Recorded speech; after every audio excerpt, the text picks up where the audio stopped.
आज हम बनाएंगे मीठा दलिया। उसके लिए मैंने ये दलिया ले लिया, चीनी ले ली, दूध ले लिया, ज़ीरा ले लिया। एक पैन में मैंने तेल 4 टीस्पून रख के गर्म कर लिया था। अब ये वाला दलिया आधा कप मैंने लेके इसको भून लिया है। इसमें भून लेंगे, थोड़ा लाइट ब्राउन करेंगे।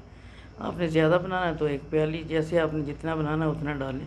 ज़ीरा भी मैंने डाल लिया है। ज़ीरा के साथ ज़रा अच्छा जायका आता है, आपकी मर्ज़ी, स्किप कर सकते हैं, डालना है तो डाल भी सकते हैं।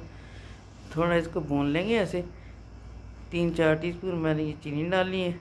चीनी डाल के 1 कप दूध डाल के आधा कप मैंने फिर और डाला इसके अंदर।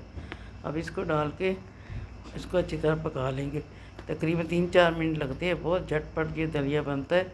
जैसे कोई बीमार हो गया उसको ये बनाने में बहुत इजी होता है, घर में अगर पड़ा हो तो।